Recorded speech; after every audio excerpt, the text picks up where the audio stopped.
जय गुरु जी, शुक्राना गुरु जी। आप सभी साथ संगत जी को जय गुरु जी। गुरु जी आप सभी पर मेहर बनाए रखें, सर्वदा भला सर्वदा भला। संगत जी, जैसे कि आजकल हम श्री दुर्गा सप्तशती के पाठों का अध्ययन कर रहे हैं और नवरात्रि के भी पावन अवसर चल रहे हैं और आशा करती हूँ कि आप सभी स्वस्थ और मस्त होंगे। तो उसी कड़ी को आगे बढ़ाते हुए आज हम 5वें अध्याय का अध्ययन लेंगे और आप सभी को नवरात्रों की हार्दिक शुभकामनाएं। जय माता दी, जय करा शेरवाली दा बोल सच्चे दरबार की जय। माई मेरी जग दिया जोता वाली माता तेरी सदाई जय। गुरु जी महाराज की। 5वां अध्याय। ऋषि बोले, प्राचीन समय में शुंभ निशुंभ दोनों असुरों ने बल के मध्य में आकर इंद्र का त्रिलोकी का राज्य और यज्ञों के भाग छीन लिए। उन्हीं दोनों ने सूर्य, चंद्रमा, कुबेर और वरुण का अधिकार पा लिया। वायु एवं अग्नि का काम भी वे ही करने लगे। देवताओं को तो ये अपमानित, पराजित एवं राज्य भ्रष्ट करके स्वर्ग से निकाल दिया। जिनके अधिकार उन दो असुरों ने छीन लिए थे, वे सभी पराजित देवता अपराजिता देवी का स्मरण करने लगे। उस देवी ने तो हमें वर दिया हुआ है कि आपत्ति काल में मेरा स्मरण करने पर तुम्हारे महान संकट तत्क्षण में दूर कर दूंगी। यही वर विचार कर पर्वतराज हिमालय पर सभी देवता पहुंचे। वहां भगवती की स्तुति करने लगे। देवता बोले, देवी एवं महादेवी को नमस्कार हो, शिवा को सदा नमस्कार हो, प्रकृति भद्रा को नमस्कार हो। हम सानियम उस भगवती को प्रणाम करते हैं। रुद्रा रूपा को नमस्कार, नित्य स्वरूपा गौरी धात्री को नमो नमः, ज्योत्सना स्वरूपणी चंद्र स्वरूपा सुखमयी को निरंतर नमो नमः। प्रणाम करने वालों की उन्नति करने वाली रिद्धि स्वरूपा को नमस्कार हो। दैत्यों की लक्ष्मी, राज्य लक्ष्मी, शंकर पत्नी माता जी को नमो नमः। दुर्गा, संकट से पार कराने वाली दुर्गपारा, सारा रूप, सारा सर्व कारिणी, ख्याति, कृष्णा, धूर्मा देवी को निरंतर नमस्कार हो। अत्यंत सुंदर एवं अत्यंत भयंकर रूप उस देवी को बार बार प्रणाम हो। जगती प्रतिष्ठा रूपा कृति देवी को नमो नमः हो। जो देवी सभी प्राणियों में चेतना कही जाती है, उसे नमस्कार हो, उसे बार बार नमस्कार हो। जो देवी सभी प्राणियों में निंद्रा रूपा से कही गई है, उसे नमस्कार, उसे नमस्कार, उसे बार बार नमस्कार हो। जो देवी सभी जंतुओं में श्रद्धा और छाया रूप में स्थित है, उसे नमस्कार, उसे नमस्कार, उसे बार बार नमस्कार हो। जो देवी प्राणियों में क्षमा, शक्ति तथा तृष्णा रूप में स्थित है, उसे नमस्कार, उसे नमस्कार, उसे बार बार नमस्कार हो। जो देवी सब प्राणियों में लज्जा, शांति और श्रद्धा रूप में स्थित है, उसे नमस्कार, उसे नमस्कार, उसे बार बार नमस्कार हो। जो देवी सभी प्राणियों में क्रांति रूप में स्थित है, उसे नमस्कार, उसे नमस्कार, उसे बार बार नमस्कार हो। जो देवी सभी प्राणियों में भ्रांति, क्रांति और लक्ष्मी रूप में स्थित है, उसे नमस्कार, उसे नमस्कार, उसे बार बार नमस्कार हो। जो देवी इस सारे जगत में व्यापक होकर चैतन्य रूप में स्थित है, उसे नमस्कार, उसे नमस्कार, उसे बार बार नमस्कार हो। प्राचीन काल में अपने मनोरथों की सिद्धि के लिए देवताओं ने जिस देवी की स्तुति की, इसी प्रकार कई दिनों तक सुरपति इंद्र सब जिसकी सेवा करता रहा, वह मंगल रूपा परमेश्वरी हमारे मंगल एवं कल्याण करे और हमारी आपत्तियां दूर करे। दुष्ट दैत्यों से संतापित हम संपूर्ण देवता जिस भगवती ईश्वरी को नमस्कार कर रहे हैं और जो भक्ति पूर्वक नम्रता के स्वरूप मनुष्यों द्वारा स्मरण की जाने पर उनकी सभी विपत्तियों का नाश कर देती हैं, वह भी हमारी सभी विपत्तियां दूर करे। ऋषि बोले, हे राजन, देवता लोग जब इस प्रकार भगवती की स्तुति कर रहे थे, उस समय श्री गंगा जी के जल में स्नान करने के लिए पार्वती जी आईं। उस समय सुंदर बोहों वाली पार्वती जी ने देवताओं से कहा कि आप लोग किसकी स्तुति कर रहे हो। तब उनके शरीर से एक प्रकाश प्रकट होकर शिवा बोली, ये देवता तो शुंभ दैत्य से सताए हुए संग्राम भूमि में पराजित हुए मिलकर मेरी ही स्तुति कर रहे हैं। श्री पार्वती जी के शरीर कोश से श्री अंबिका जी का प्राकट्य हुआ, इसी कारण सारे संसार में वह कोशकी नाम से प्रसिद्ध हुई। इस प्रकार जब कोशकी प्रकट हुई, तब श्री पार्वती जी रूप में काली हो गई। हिमालय में रहने के कारण इनका नाम कालिका विख्यात हुआ। उसके अनंतर शुंभ निशुंभ के नौकर चंड तथा मुंड ने वहां आकर उस अंबिका जी को देखा। उन दोनों दैत्यों ने शुंभ दैत्य को जाकर कहा कि हिमालय को अपनी कांति से प्रकाशित करती हुई परम सुंदरी स्त्री वहां पर बैठी है। वैसा उत्तम सुंदर रूप किसी ने कहीं नहीं देखा होगा। हे असुरराज, वह देवी कौन होगी? इस बात का आप ही पता लगाइए और उसे ग्रहण कीजिए। वह स्त्री क्या है? रत्न ही है। उसके तो सभी अंग बड़े मनोहर हैं। अपनी दिव्य कांति से सभी दिशाओं को प्रकाशित कर रही है। हे देवेंद्र, वह तो बैठी हुई है। आप जाकर उसे देख सकते हैं। प्रभु, जैसे भी हो आप उसे ग्रहण कीजिए। ऋषि बोले। तब चंड मुंड के वचन सुनकर शुंभ ने महाअसुर सुग्रीव को दूत बनाकर देवी जी के पास भेजा और कहा कि तुम मेरी ओर से उससे इस प्रकार से कहना और इस प्रकार का उपाय करना जिससे कि वह प्रसन्न होकर अत्यंत शीघ्र ही वहां आ जाए। यह सुनकर वह दैत्य पर्वत के उस प्रदेश पर जा पहुंचा जो कि अत्यंत सुंदर था। वहां ही देवी जी बैठी हुई थी। वहां जाकर उसने देवी जी से बहुत मधुर वाणी द्वारा कोमल वचन कहे। दूत बोला, हे देवी, दैत्यों का स्वामी शुंभ तीनों लोकों में परमेश्वर है। मैं उसका दूत हूँ। आपके पास उसने भेजा है। मैं यहाँ हूँ।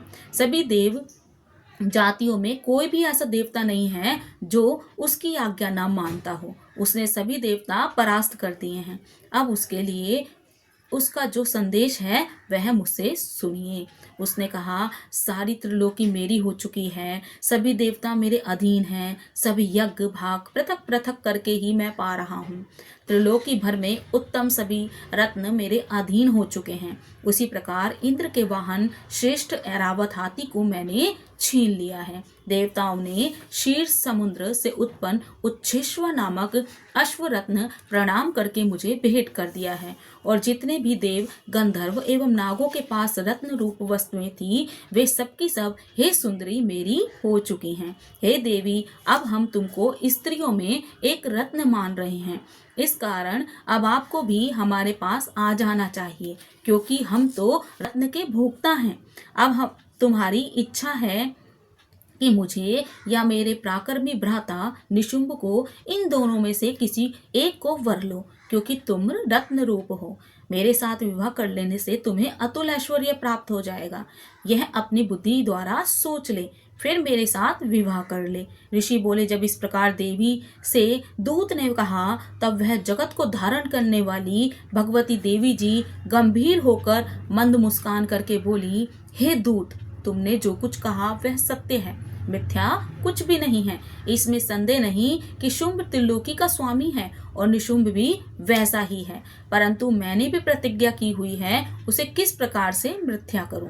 प्रतिज्ञा इस प्रकार है कि जो मुझे युद्ध में जीत ले एवं मेरा अभिमान तोड़ दे और संसार में मेरे समान बलधारी हो वह मेरा भर्ता हो सकता है।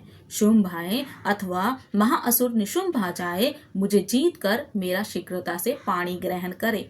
दूत बोला, हे देवी, तुम्हें इतना अभिमान है जो इस प्रकार की बातें कर रही हो, और वो भी मेरे सामने कर रही हो।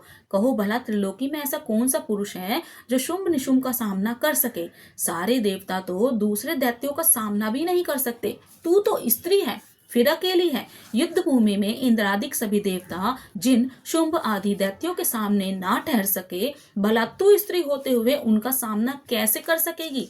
इसी तरह चले चलने से तुम्हारी प्रतिष्ठा होगी, अन्यथा जब वे तुम्हें केश पकड़कर घसीटते ले जाएंगे तो तुम्हारा गौरव नष्ट हो जाएगा। देवी बोली, हे दूत, इसमें कोई संशय नहीं कि शुंभ बलवान है और निशुंभ भी पराक्रमी है, पर मैं करूं तो करूं क्या करूं? प्रतिज्ञा करने से पहले यह बात मैंने नहीं सोची थी। अब तो तुम जाकर असुर राज को मेरी यह बात कह दो, फिर उसे जो उचित दिखाई दे वही करे। इति 5वां अध्याय समाप्त। जयकारा शेर वाली दा बोल साचे दरबार की जय। माई मेरी जगदियाँ जोता वाली माता तेरी सदा ही जय। 6वां अध्याय। ऋषि बोले।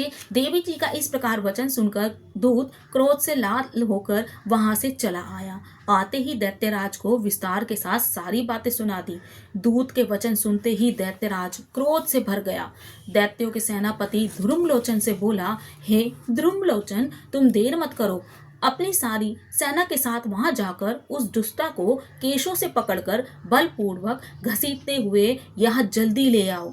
उसकी रक्षार्थ यदि कोई दूसरा वहां उपस्थित हो, चाहे वह देवता हो, यक्ष, गंधर्व, कोई भी हो, उसे मार डालो। ऋषि बोले। आज्ञा पाते ही वह धर्मलोचन दैत्य 60,000 असुरों की सेना लेकर शीघ्र चल पड़ा। वहां पहुंचकर उसने हिमालय पर विराजमान देवी जी को देखा और ऊंची आवाज से बोला, अरे शुंभ निशुंभ के पास चल।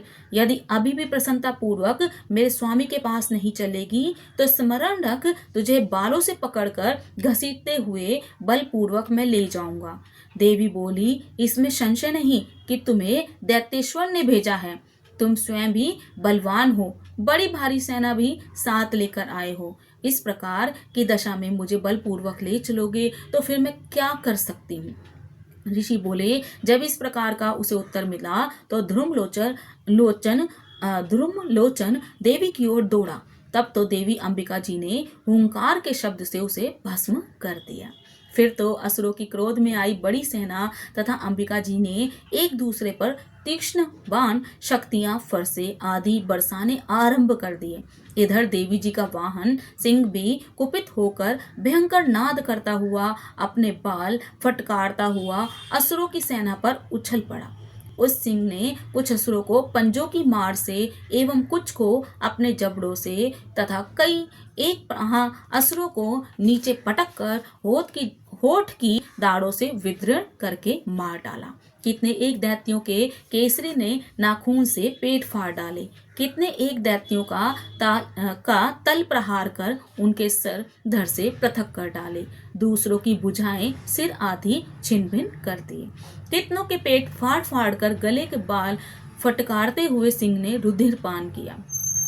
अत्यंत कुपित हुई देवी जी के बलवान सिंह ने क्षण भर में दैत्यों की सेना का क्षय कर दिया।